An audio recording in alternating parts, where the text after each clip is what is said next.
In my life, Corona time is one of my beautiful problem.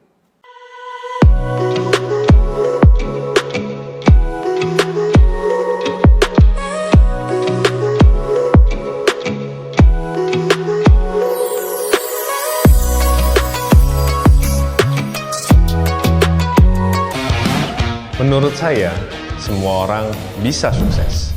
Karena kesuksesan itu tidak hanya milik orang yang punya modal dan berpendidikan. Siapapun bisa sukses. Yang penting, orang itu mau meraihnya dengan kerja keras dan ketekunan. In my life, Corona time is one of my beautiful problem. Kerusuhan 98 banyak meninggalkan derita, termasuk Kotomi.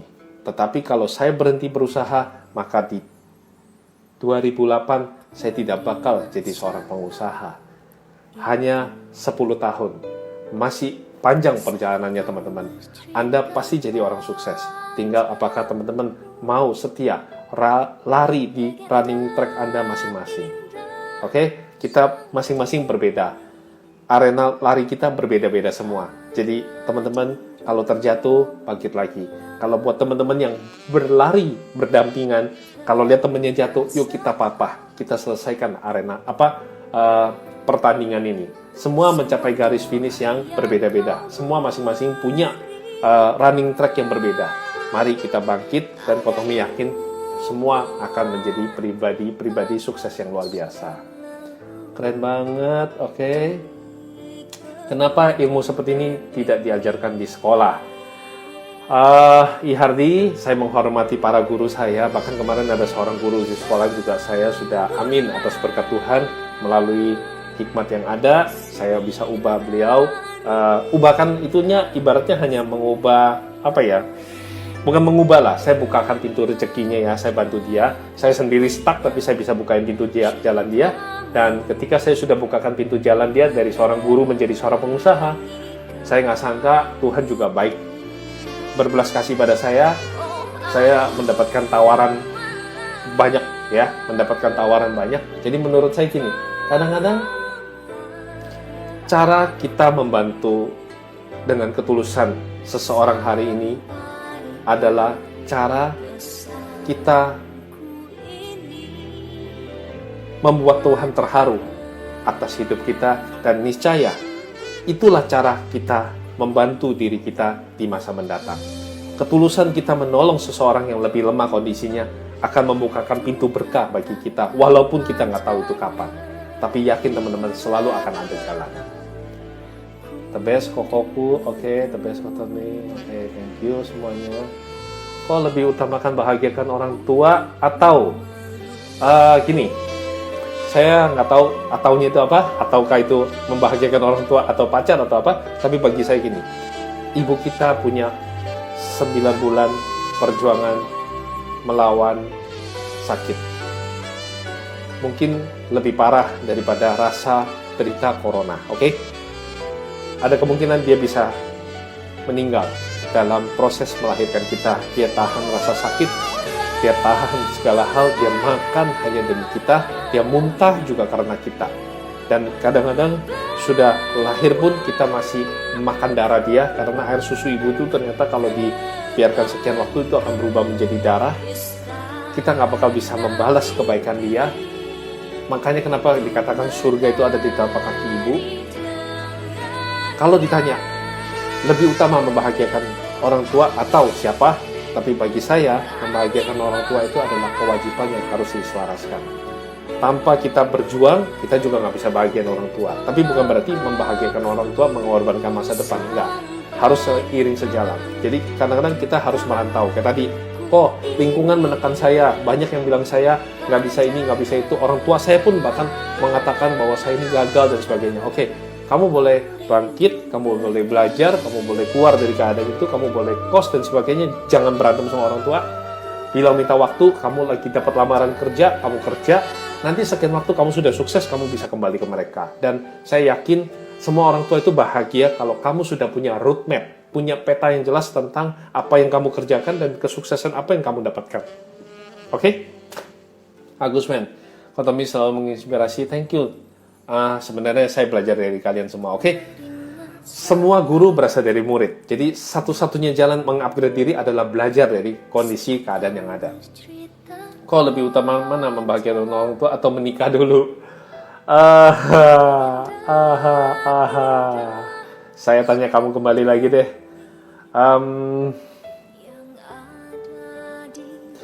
Kalau kamu menikah untuk membahagiakan orang tua, saya pikir itulah jawabannya. Kalau kamu menikah untuk membahagiakan orang tua, itu boleh deh kamu lakukan. Tapi kalau kamu menikah justru menyengsarakan keuangan mereka, menyengsarakan mereka, jangan dilakukan ya. Kamu harus sukses dulu, karena ketika kamu menikah, kamu ada tanggungan berikutnya. Kamu harus ada tanggungan istrimu, anakmu, dan juga orang tuamu.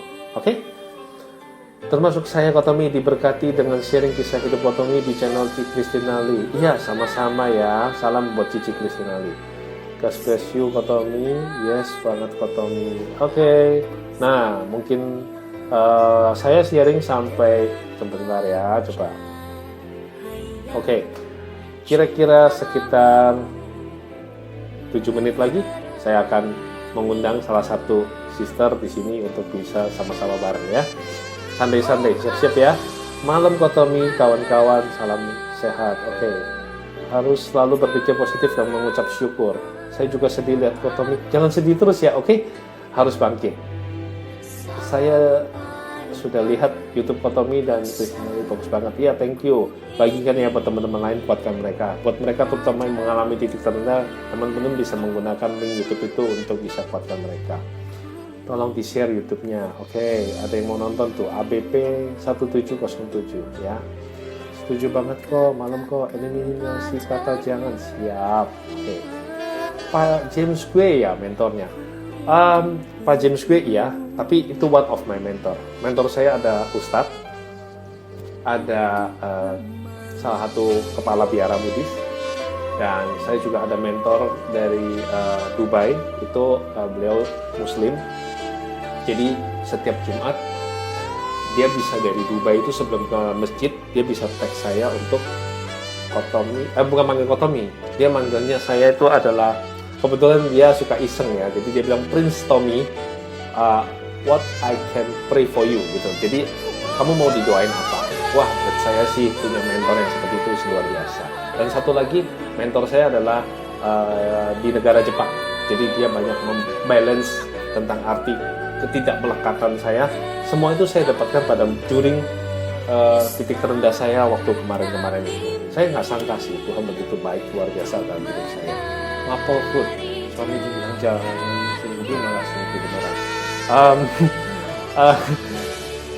Aduh, teman-teman, prinsipnya adalah gini, coba sebisa mungkin hindarin kata jangan.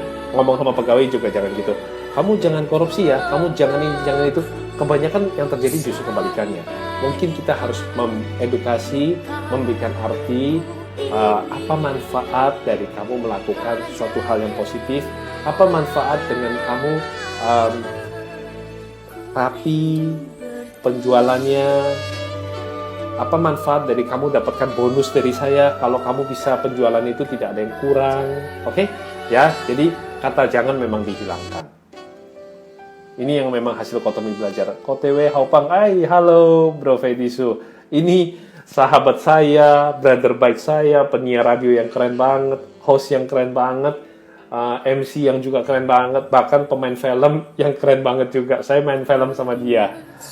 Oke, thank you Bro Freddy. Senang dengar motivasi Koko. Oke. Kotomi umur berapa? Wah, biar jadi rahasia buat kita aja ya. By the way, saya tadi ada janji tentang 5 ini. Jadi sebelum saya live bersama Sis Sunday, saya akan sharing tentang 5 tadi ya. Nah, saya pikir saya udah cukup sementara, nanti baru saya lanjutin supaya teman-teman malam ini bisa dapat. Buat yang tertarik untuk tahu prakteknya daripada 5 kata-kata ini, kita lanjut sedikit di live kedua. Tapi yang jelas sekarang sebelum saya live bersama Sunday, saya akan kasih tahu teman-teman 5 kata-kata yang biasa saya pakai dalam jualan. Yang pertama, saya selalu memperhatikan pelanggan saya. Jadi saya nggak bilang tentang produk saya. Ya, dalam sharing otomi di feed, it's not about me, and me. But let me hear about you. You. Izinkan saya membantu kamu. Izinkan saya membantu kamu. Jadi penekanannya di kamunya. Halo, Bu, Pak, ya kan? Apa yang bisa saya bantu kamu? Apa yang bisa saya bantu untuk melayani kamu? Apa produk saya yang bermanfaat bagi kamu? Jadi, kata-kata saya yang sering kali saya ucapkan adalah tentang dirimu, kamu. Jadi pelanggan selalu suka, ataupun pembaca kita akan suka, kalau kita ajak dia untuk berinteraksi dimulai dengan kamu. Jangan bilang kecap saya nomor 1, tapi kecap saya bermanfaat bagi kesehatan kamu. Kamu, ya, nomor 1. 2. Setelah biasanya pelanggan suka, maka kata-kata berikutnya yang sering kali saya pakai adalah ini ada produk terbaru. Ini ada handphone terbaru, ya, kebetulan saya bidang gadget yang bisa, nah baru kita jelaskan, oke? Terbaru, ada fitur-fitur terbaru, ada fungsi-fungsi terbaru. Nah ini biasa orang suka, mau dengerin, mau baca juga, oke? Yang ketiga, ini, oke? Ini hanya bisa didapatkan, ya kan? Saat ini dengan penawaran istimewa sebagai berikut, oke? Ya, barang ini hanya bisa didapatkan saat ini. Jadi kita harus pastikan untuk pelanggan kita itu menyimak kita, tidak nanti, tidak ada ceritanya. Karena kan saya dagangnya di mall, saya nggak boleh nunggu dia. Yaudah saya jalan-jalan dulu. Enggak, penawaran ini hanya berlaku sekarang.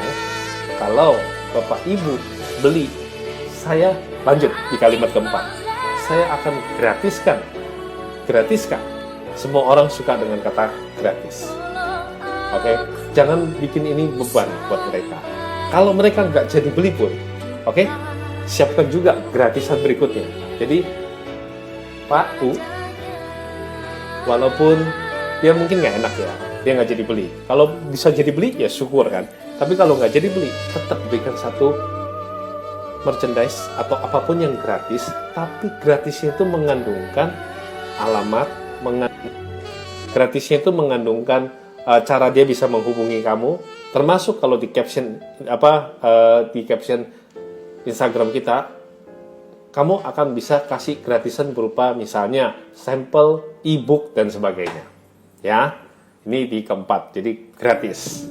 Dan yang terakhir, yang kelima, sebelum saya live bareng sama si Sunday, saya kasih tahu ada rahasia. Malam ini Kotomi mau kasih tahu rahasia buat teman-teman. Rahasia 5 hal yang bisa membuat pelanggan Anda lebih betah belanja di toko, atau rahasia tips 5 rahasia yang bisa membuat caption teman-teman, tulisan teman-teman, copywriting teman-teman lebih menarik di Instagram. Tertarik mau dengar? Ya, Pak, Bu, saya mau kasih tahu rahasia nih. Ini sebenarnya barang ini nggak bakal dibuat lagi. Ini satu-satunya. Jadi waktu itu saya jual handphone, kalau nggak salah BlackBerry itu 25 juta. 1 unit ya. Tentu ada yang teman-teman tahu, BlackBerry Porsche.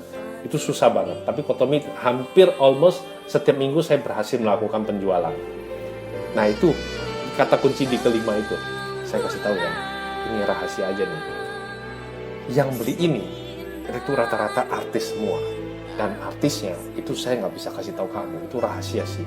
Tapi kalau kamu jadi beli, saya akan kasih tahu PIN BB-nya dia yang bisa kamu hubungi.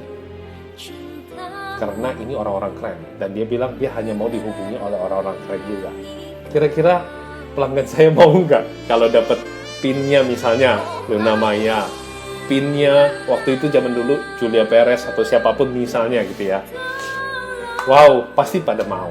Terus pinnya toko-toko yang terkenal gitu. Karena yang punya itu kan pasti orang-orang hebat kan. Jadi pin BB-nya pelanggan yang Kotomi itu dia juga karena saya karena punya hubungan baik, saya kan punya. Nah, mereka kadang-kadang bilang, kok kalau misalnya ada bos-bos atau apa yang mau invest atau apa, kasih hubungin saya ya, ini pin BB saya. Nah, kebayang nggak? Jadi ada tambahan value yang bisa teman-teman berikan buat para pelanggan. Sambil menunggu bagaimana tanggapan teman-teman terhadap 5 tips tadi, saya akan mulai live bersama Sis Sunday ya, yang sudah request untuk bisa barengan sama Koko sejenak malam ini. Oke, saya coba kontak dulu.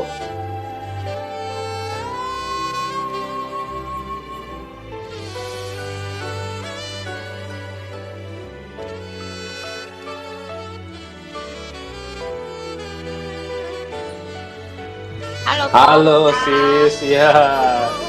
Ini juga apa? Saya persembahkan kan malam ini sebenarnya kan ada yang cancel ya dari House of Blessing. Jadi saya berikan buat teman-teman. Nggak sangka sis, kebetulan udah berapa kali tuh ngundang saya untuk makan di tempatnya sister. Terus berapa kali ngundang saya ke Serpong, saya belum sempet. Jadi malam ini saling bersampah melalui Instagram, media sosial. Banyak ya kok. Sama-sama. Nanti ya kapan-kapan live di tempatnya sister. Tapi yang jelas malam ini gimana sis? Ada yang mau ditanya? Iya, aku ada beberapa pertanyaan nih kok. Ada 5 sebenarnya, nggak tahu kalau boleh. Nggak apa-apa, nanti kalau misalnya terputus kita live di yang kedua deh. Ya, 5 apa tuh? Iya, jadi ada satu pertanyaan nih kok. Kan melihat perjalanan hidup Kotomi ini sangat luar biasa ya, dari titik rendah sampai di posisi sekarang itu memang prosesnya panjang dan banyak, tapi hasilnya juga kita bisa lihat. Semua bisa lihat kesaksian Kokom lah dari berbagai channel YouTube yang udah nayangin Kokom. Oke banget, menginspirasi. Nah, pertanyaannya nih kok, kalau di dunia bisnis, pada saat Kokom mulai start dari 0 bahkan minus sampai ke posisi sekarang, gimana sih kok mempertahankan bisnisnya yang udah terbangun? Biasanya itu kan membangun tuh katanya sih lebih mudah dibanding mempertahankan, bener nggak kok? Nah, itu gimana? Boleh share nggak kok? Mempertahankan tentunya adalah kemanfaatan sis. Kalau saya jalankan terus ya, hanya dapetin mobil sport saya, dapetin apartemen saya, ya memang yang ada nambah-nambah terus saja. Waktu itu kan Kotomi sudah punya, saya mau lagi yang lebih tinggi, nggak ada habisnya sis. Dan itu membuat saya lelah sih. Jadi saya tiap hari ketemu orang itu hanya dengan label mobil sport saya, mobil mewah saya. But suddenly, Tuhan bereskan di akun, ibaratnya diproses begitu luar biasa sama Tuhan. Almost saya hilang semuanya dan saya balik ke titik terendah. Untuk makan nasi aja waktu itu Kotomi susah banget. Dan ya kalau dipikir-pikir sih, sekarang sis tanya saya, gimana sih Kotomi punya satu spirit untuk mempertahankan bisnis? Saya akan memikirkan selalu manfaat bisnis saya, apa baiknya buat orang lain. Wah, itu jalaninnya happy banget sis.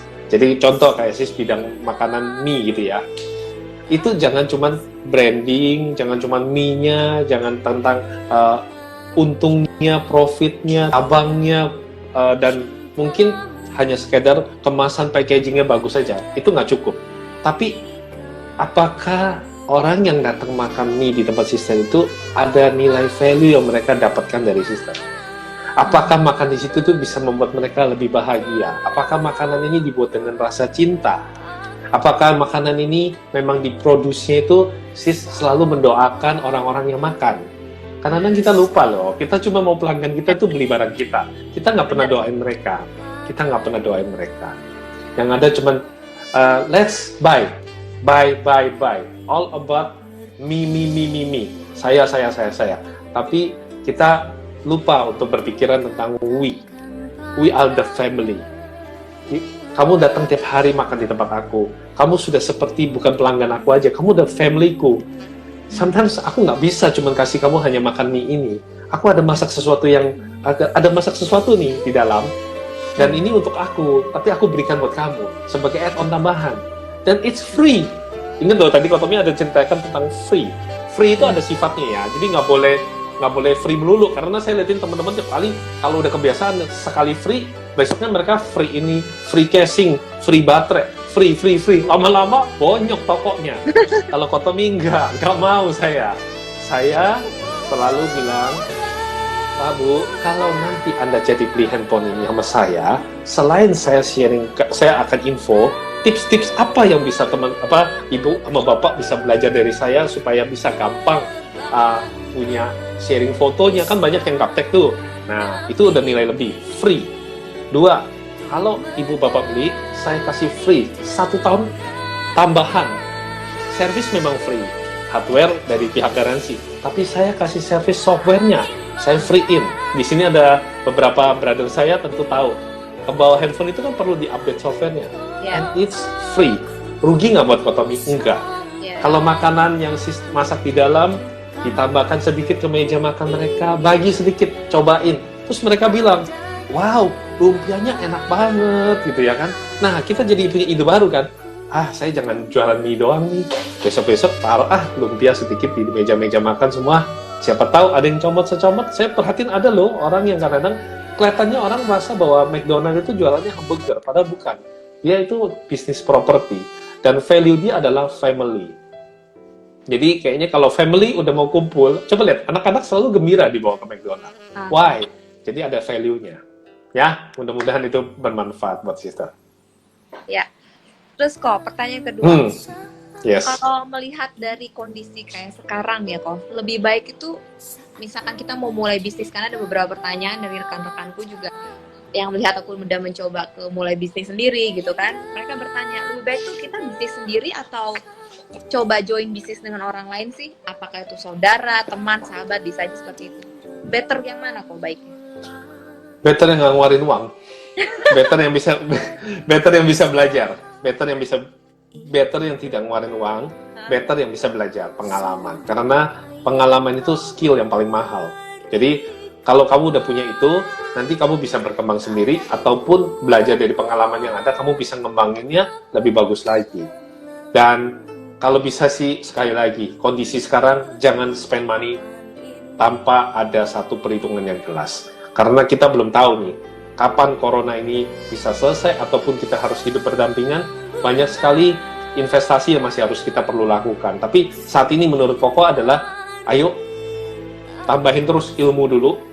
Nanti kita akan ketemu, wah, ilmu ini yang tepat aku terapin. Karena ilmu yang lama udah nggak berlaku, sis. Kemarin Koko udah bicara sama beberapa mentor yang dulu pakar marketing, Pak Hermawan Kartajaya, pokoknya beliau-beliau yang senior-senior deh. Mereka bilang, terbukti, corona sudah porak-porandain. Kita bayangin aja Victoria's Secret, apa yang nggak lebih hebat dia dari kita, datanya dia untuk customer dan yang lain. Tapi Victoria's Secret, bye-bye.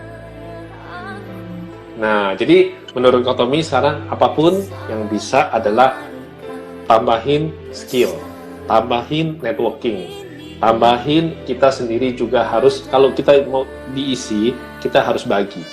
Satu-satunya jalan kalau sis tuliskan, sis bagikan, nanti lama-lama yang di sini ini juga terprogramnya itu bisa bagus. Kayak tadi kan sebenarnya simple loh.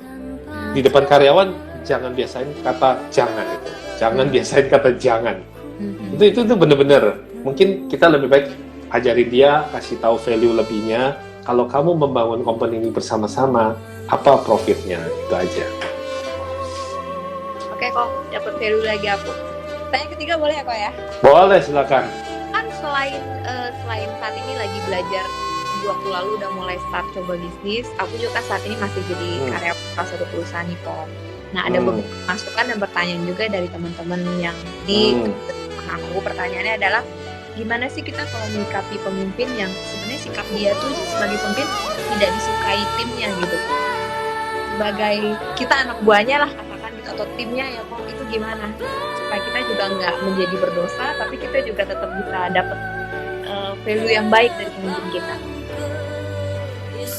Belajar untuk mengasihi, belajar untuk tidak menjadi seperti dia, belajar untuk bisa punya satu personal branding di mana kamu akan diingat selamanya sebagai orang yang punya jasa di dalam perusahaan itu, and one day they gonna miss you, he gonna miss you, or she gonna miss you. Karena value yang kamu tanam itulah yang akan membuat kamu nanti 2-3 kali lipat sukses kalau kamu resign. Kemarin Kotomi baru ajarin, ada satu teman kita, saya ajarkan dia kapan waktu yang tepat untuk resign dan kapan waktu tepat untuk tetap kerja. Untung aja kemarin Kotomi suruh dia tetap kerja dulu. Dan di waktu yang dulu Kotomi bilang ini waktunya kamu resign. Jadi ketika penghasilan online kita bisa 5 kali lipat, 10 kali lipat daripada usaha offline kita, atau kita punya kerjaan yang sehari-hari memakan waktu kita.